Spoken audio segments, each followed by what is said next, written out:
कराची के इलाके गुलशन इकबाल में नीपा चौरंगी के करीब मैलहोल में गिरने वाला बच्चा कई घंटे गुजरने के बावजूद नहीं मिल सका।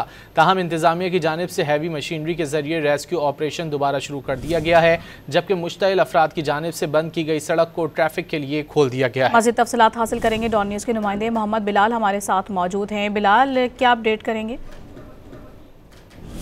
जी बिल्कुल, देखिए मैं इस वक्त मौजूद हूँ गुलशन इकबाल नीपा चौरंगी के पास, और यहाँ पर गुज़श्ता रोज़ रात में इंतहाई अफसोसनाक वाक़या पेश आया है। 10:05 पर रेस्क्यू 1112 को इत्तला मिली कि यहाँ पर 3 साला बच्चा गटर में गिर गया है, जिसके बाद रेस्क्यू ऑपरेशन का आगाज़ किया गया, लेकिन बच्चे की तलाश अब भी जारी है। मेरा कैमरामैन आपको दिखाएगा कि देख सकते हैं कि यहाँ पर ये एक गड़ा पड़ा हुआ था कि बच्चा अचानक इस मेन हॉल में जा गिरा, जिसके बाद पहले अपनी मदद आपके तहत रेस्क्यू ऑपरेशन शुरू किया गया, लेकिन जब बच्चा नहीं मिल सका उसी दौरान रेस्क्यू 1112 की टीमें पहुंची और कोशिश की गई कि जो बच्चा है उसकी तलाश मुकम्मल आ सके, लेकिन रात गए तक ये तमाम तर सिलसिला जारी रहा, लेकिन बच्चे की तलाश मुकम्मल नहीं हो सकी। उसके बाद आज सुबह से दोबारा ऑपरेशन का आगाज़ किया गया। जो लवाकिन थे उनकी जानिब से अपनी मदद आपके तहत भी